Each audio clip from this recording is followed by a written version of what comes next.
जो लोग मुक्ति की चाह रखते हैं उनके लिए ये आयाम, जिसे हम महाकाल कहते हैं, सबसे ज्यादा महत्वपूर्ण हो जाता है।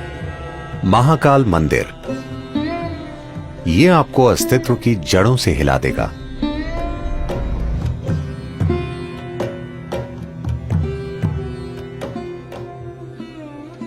शिव एक ऐसे देवता हैं जिन्हें नाम नहीं देना चाहिए, क्योंकि उन्हें नाम देना उन्हें सीमित और छोटा करने जैसा है। साथ ही साथ उनके कई सारे नामों का संग्रह भी इस अवर्णीय रहस्य को प्रकट करता है कि वो कौन है, या इस अवर्णीय रहस्य को कि ये सृष्टि क्या है। उनके तमाम रूपों में काल भैरव या महाकाल एक महत्वपूर्ण और साथ ही उग्र रूप है। महाकाल के रूप में वो समय के स्वामी हैं। काल भैरव के रूप में वो समय के विनाशक हैं। Kala means time.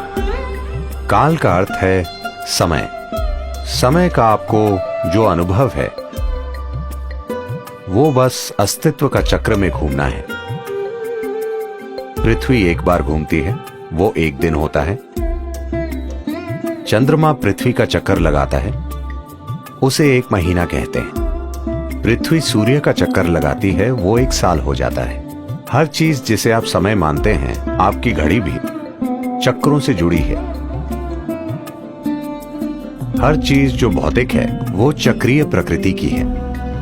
अणु से लेकर ब्रह्मांड तक हर चीज जो भौतिक है वो स्वाभाविक रूप से चक्रीय प्रकृति की है, और अपने भौतिक अस्तित्व के कारण और आप जो हैं उसकी भौतिक प्रकृति के साथ आपके जुड़ाव के कारण आपको समय का बोध है। अब आप यहां बैठे हैं क्योंकि आपके पास एक शरीर है, इसलिए वो समय का हिसाब रख रहा है। जब आप जीवन की चक्रीय गति से मुक्त हो जाते हैं तो हम कहते हैं कि आपने मुक्ति पा ली है या मोक्ष पा लिया। तो जो लोग मुक्ति की चाह रखते हैं, जो लोग मोक्ष प्राप्त करना चाहते हैं, उनके लिए ये आयाम, जिसे हम महाकाल कहते हैं, सबसे ज्यादा महत्वपूर्ण हो जाता है।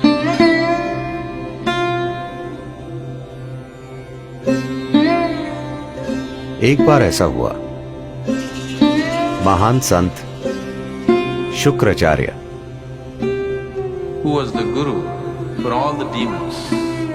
जो दानवों के गुरु थे, उन्होंने शिव की भक्ति में घोर तपस्या की और शिव को प्रकट होना पड़ा। जब वे प्रकट हुए तो शुक्राचार्य ने अमर होने का वरदान मांगा। फिर शिव बोले, यह संभव नहीं है। जो भी जन्म लेता है उसे मरना पड़ता है, कुछ और मांगो। फिर शुक्राचार्य ने कहा, मुझे कायाकल्प की शक्ति दीजिए, जिससे मैं किसी भी तरह के घाव, किसी भी तरह की बीमारी को ठीक कर सकूं। मुझे ऐसी शक्ति दीजिए। शिव, जो परम उपचारक हैं, सभी जड़ी बूटियों और औषधियों के स्वामी होने के नाते, शुक्राचार्य को संजीवनी मंत्र दिया। वो मंत्र जो लोगों की किसी भी प्रकार की बीमारी या किसी भी तरह के घाव या चोट को ठीक कर सकता था। जब शुक्राचार्य को यह संजीवनी मंत्र मिल गया तो दानव बहुत ही निडर हो गए और वे युद्ध के बाद युद्ध छेड़ने लगे। सभी दानव जो युद्ध में जख्मी हो जाते थे, किसी भी तरह के गंभीर घाव से, शुक्राचार्य उन्हें संजीवनी मंत्र से ठीक कर देते थे। तो इस वजह से दानवों की सेना एक भी आदमी खोए बिना लगातार लड़ सकती थी। देवता बहुत चिंतित हो गए और उन्हें लगा कि यह बहुत अन्यायपूर्ण युद्ध है, क्योंकि आप चाहे कितना भी लड़ ले, वे मरते ही नहीं, मगर हम मर जाते। तो वे ब्रह्म के पास गए।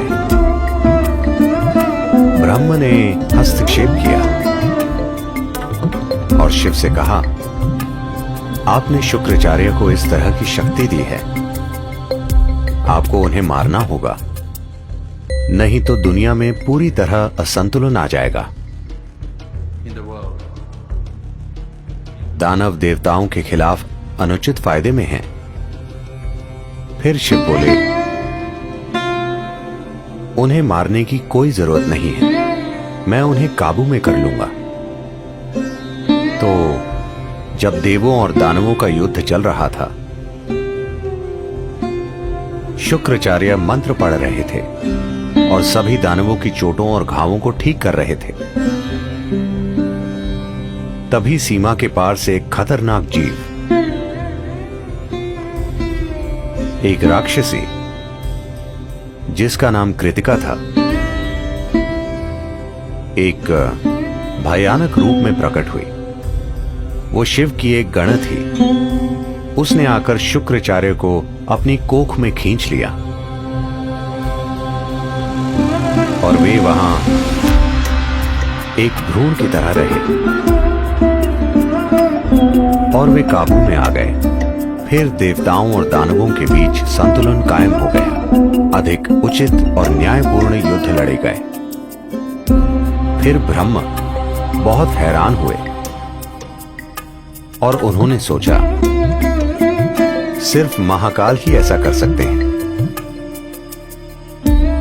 इंसान को मारे बिना वो पूरी तरह उसके जीवन को काबू में कर सकते हैं। शुक्राचार्य कृतिका की कोख में ही रहे और संजीवनी मंत्र बेकार हो गया। या दूसरे शब्दों में, महाकाल ने शुक्राचार्य के लिए समय को रोक दिया, जिससे वो आगे नहीं बढ़ सके।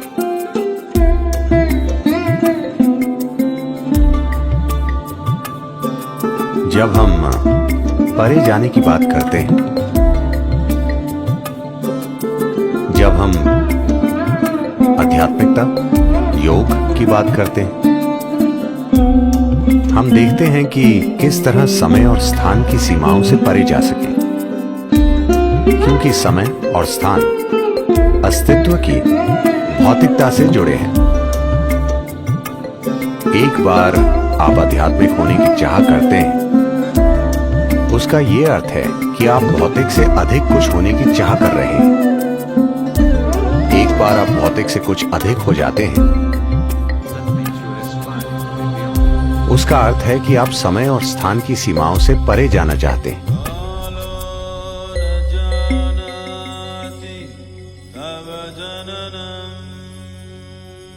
महाकाल मंदिर में जिस लिंग की प्राण प्रतिष्ठा की गई है, उसकी प्रकृति बेहद असाधारण है। यह आपको अस्तित्व की जड़ों से हिला देगा।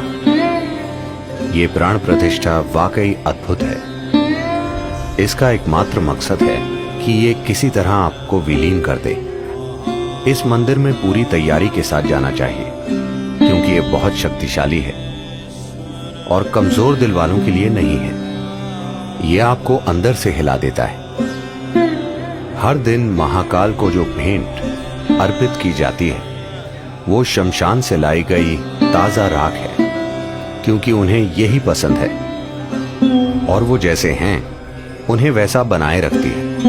दुर्भाग्य से मैंने सुना है कि We be getting so bloody civilized. हम इतने सभ्य होते जा रहे हैं। अब शायद कुछ आंदोलनकारियों के विरोध के कारण वो शमशान की राख का इस्तेमाल नहीं कर रहे हैं। दुर्भाग्य से वो गाय या बैल के गोबर का इस्तेमाल कर रहे हैं। ये सिर्फ संस्कृति से जुड़ी चीज नहीं है, इसके पीछे एक विज्ञान है। अगर हम शमशान से राख लाएं और कोई दूसरी राख लाएं, मैं आपको दिखा सकता हूं कि दोनों में क्या फर्क है। अनुभव के स्तर पर दोनों में बहुत बड़ा अंतर है और ये बहुत महत्वपूर्ण है कि इस प्रक्रिया को जारी रखा जाए। क्योंकि महाकाल का स्वभाव यही है। इस महाकाल रूप की मौजूदगी ही ऐसी है कि आपके वहां जाने पर सब कुछ विलीन हो जाता है, सब कुछ जलकर राख हो जाता है। इसका अर्थ है कि आप भौतिक से मुक्त हो जाते हैं। यह आपको परम मुक्ति की ओर ले जाता है। अगर आप इसे कोमलता से करना चाहते हैं तो हमारे पास यहाँ सब कुछ है।